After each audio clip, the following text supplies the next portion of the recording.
Hi guys, welcome back to Legend and Lies. Today, this story takes us to South Florida. And this story is probably Broward County's longest running case. You can comment if you're familiar with it in the comments. So let me know if it is. I believe it is. I read it somewhere that it was. And it starts off with two beautiful young ladies, one called Sharon Anderson. They're in their early 20s, and the other one is called Marie Rogers. Now, they went out for the night and decided to take the after party to Casey Nickelodeon.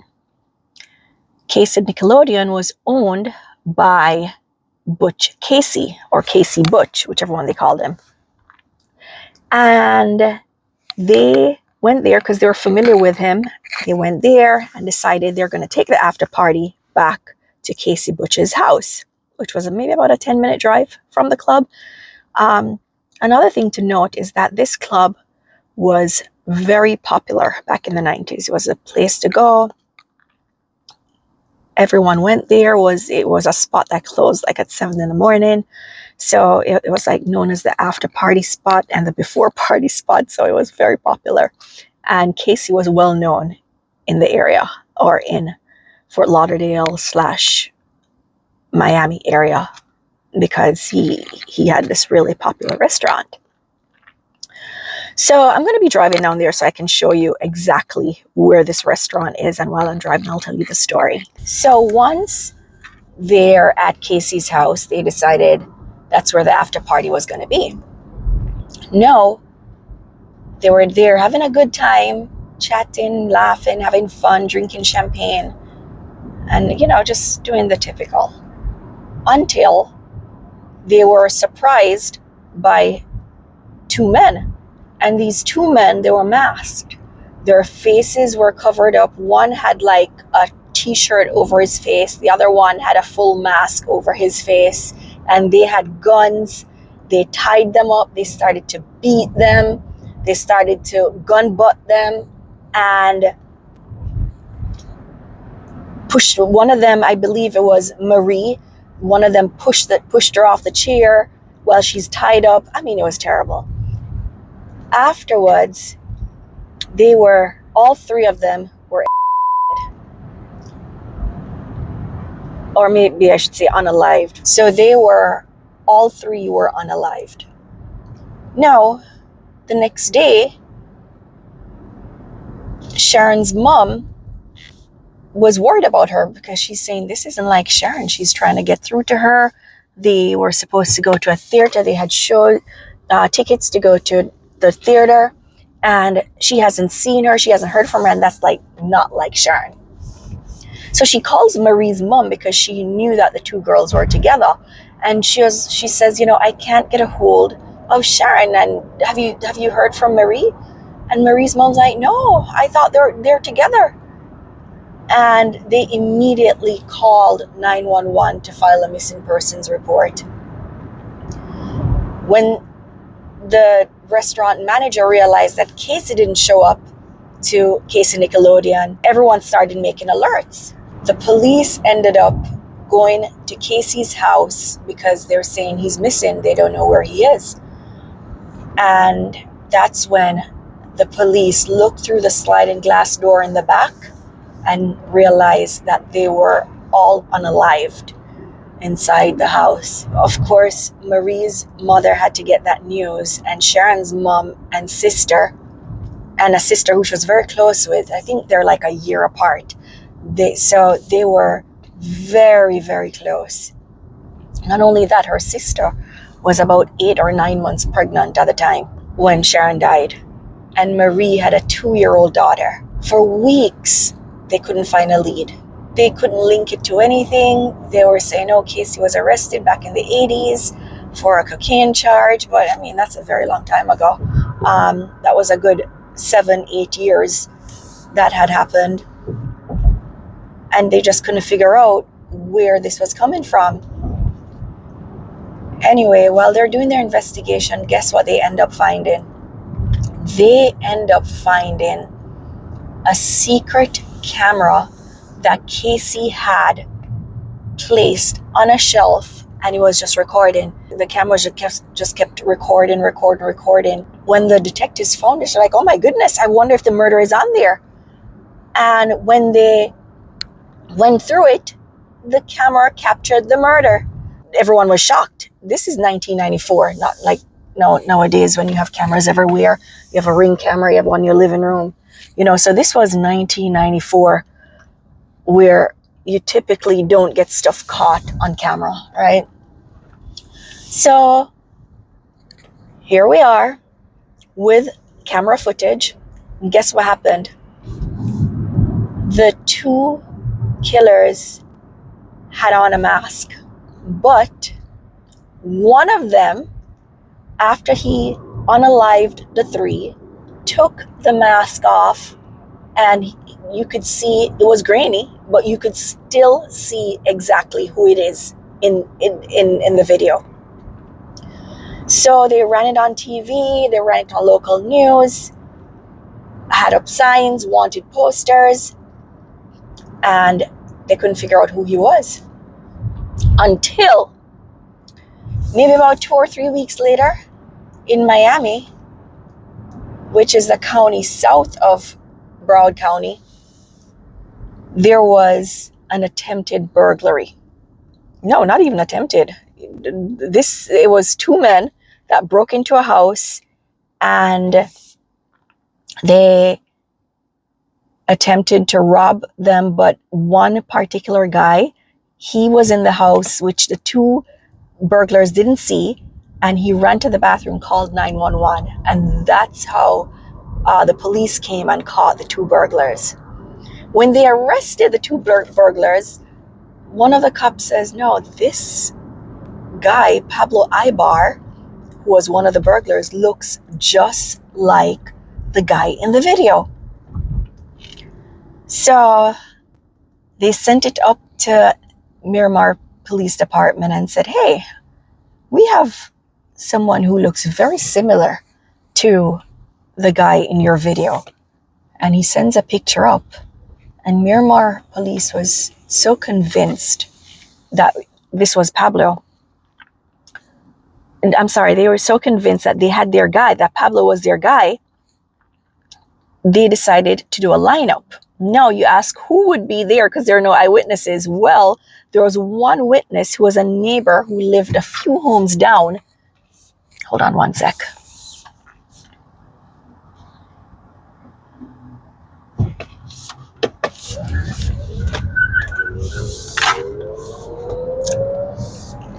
Okay, so this particular neighbor lived a few homes down from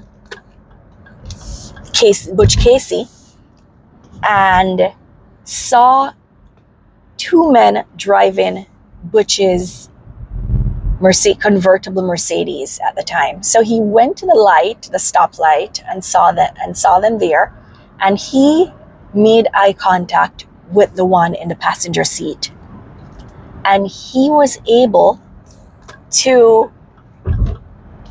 pick Pablo Ibar out of a lineup, say, no, this is the guy. This is the guy I made eye contact with at the stoplight. And he picked him out. I believe it was 6 or 7 other guys looking similar to him, and he picked out Pablo Ibar. Well, the police now zoned in on Pablo and went and interviewed him. They were convinced they had their guy. They started to dig deeper, and turns out Pablo had a roommate called Jean, and they interviewed Jean. The problem with Jean is Jean seemed to be in and out of jail, so I don't know if his credibility, or if they had believed in his credibility, or I don't know. Once they interviewed Jean said, yeah, they showed up on the night in July in a black Mercedes, and they looked like they were under the influence of drugs. And both him and Seth, who was another roommate, they all lived at a house 10 minutes away from Butch Casey's house. And he said, yeah, I saw them in the black Mercedes. That's Casey's Mercedes. And they came home and they were, acting a little bit agitated, but he just figured they were high on drugs. That's how they ended up arresting Seth Penelver, who was a second suspect in the case. So they got both of them and charged both of them for murder. They were charged with first-degree murder, both for the victims. Now, the smoking gun in this is the video. Because guess what happens? Police says Pablo took his mask off after he murdered the victims, and there was a clear view of his face. Now, I will say this. It does resemble him a whole lot. It does resemble him. To me, it looks like him. People who are close to him would be able to tell if that's the way he walks, if that's his mannerism in the video, because they did quite a bit of searching up of the house and walking around. Not sure what exactly they're looking for, if it was money or drugs, I don't know. But even as grainy as that video is, to me, you're able to identify him. So I think that was a smoking gun of the case. And he was eventually, they both ended up with a mistrial at first, in the first trial. In the second trial, they were both convicted of first-degree murder. They were sentenced to death. Anyhow, they both ended up getting off of death row because of whatever technicality, and they were resentenced to life in prison without parole.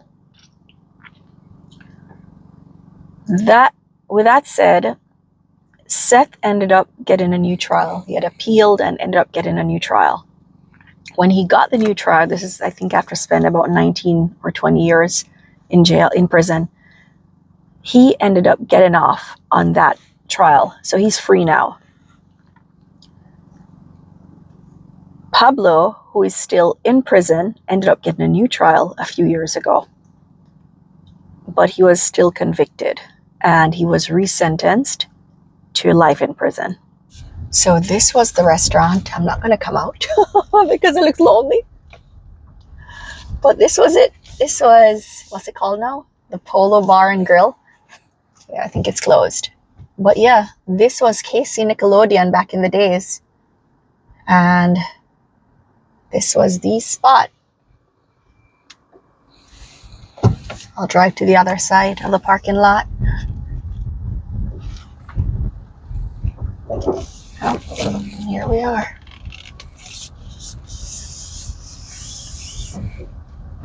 The crazy thing about this new trial is that he had a really good defense attorney, right? This defense attorney had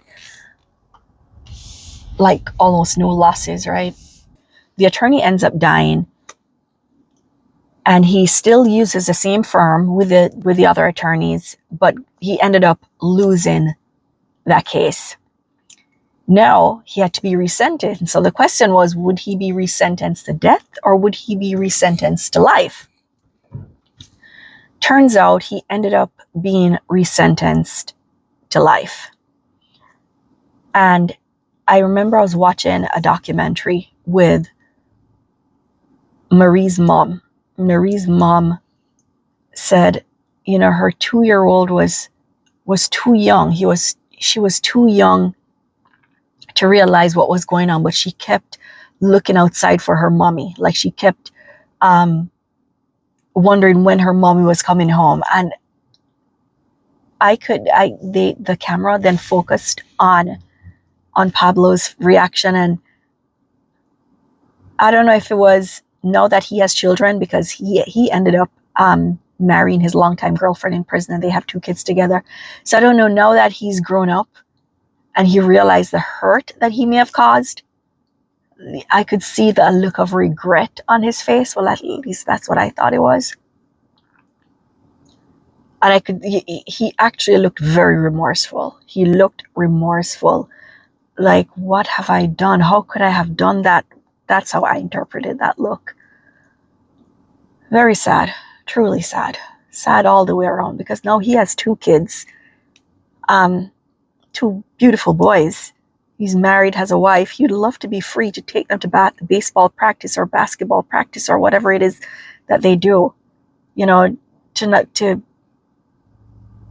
take them to school, you know, something simple as picking them up from school, taking them to tutoring, bringing them to tennis practice, whatever it is, you know, like, you're missing out on all of this because you made a terrible mistake that affected so many lives. Truly sad. Truly sad. Okay, so here's the home right here. This is where everything occurred. Here is a sliding glass, the rear door where possibly the sliding glass door is, where we may have gained access to. I'm sure, look, the architecture may have changed in the front, but this is where everything happened. Yeah. So that was the house where the murders happened. We're gonna drive up to the cemetery where Casey's buried. It's probably another 10-minute drive from here. I don't know if they're gonna be closed. I wanted to stop and get some flowers, but I don't want to. It's pretty late. It's probably almost 6, and sometimes they close the gate. So I want to catch it. If I'm ever in that cemetery again, though, I will make sure to bring some flowers and drop it there. But for today, I'm just going to have to rush there. I don't want to miss. I don't want to have to go back there. But I'm not able to visit Marie's grave because I can't figure out where she's buried. I searched everywhere and I can't figure that out. So if anyone knows Marie or knows her family, I'd love to drop some flowers by her grave and pay my last respects. That would mean a lot to me. As far as Sharon, I reached out to Sharon's sister, and Sharon was cremated. She was cremated, and then they went by the beach and had a little gathering there. And you know, Sharon's sister has been very vocal in this fight for justice. She doesn't miss a trial date, even though she's having to go back multiple times. Sharon's mom passed away, but her sister is still fighting the fight, and she is adamant that she's not going to stop. She's not going to stop. She is going to fight the fight until the end. You can't blame her. Her sister died in such a brutal manner. That wasn't supposed to happen. That wasn't supposed to happen. And talking about funerals, during the trial, Pablo Ibar's mom passed away. And I don't think he was able to go to the funeral because this happened while one of the court cases were going on. She passed away from cancer. So many losses, so many disappointments. You know, these were kids who had a bright future. And as far as Pablo, his dad is sticking by him. He says his son says that wasn't him in the camera, and he's going to believe what in the video, and he's going to believe what his son says. Okay, so we're here at the cemetery, and it's somewhere along here. And here we are. Here it is. It's pretty easy to find. His name was Casimir J. Sucharski Jr. 1946, and he passed away in 1994. And this is the final resting place of Casey Butch. And his parents are buried right next to him. Here's his dad, Casimir Sr., and his mom, Dorothy. His dad died, 2 years after him, incidentally. His dad died in 1996. and his mom died in 2007. Interesting. All right, so here we are, folks. It's pretty late. May the souls of the faithful departed rest in peace. Thank you for tuning in. I do appreciate that. If you haven't already liked the video, please go ahead and like it so you can get some traction. Also, if you haven't already subscribed, hit that notification bell so whenever I post a video, you'll be able to see it. Thank you so much for watching, and tune in for the next one. Hope you found this interesting, by the way. Yeah, let me know in the comments. Let me know what you think. Engage with me. Have a great one, guys.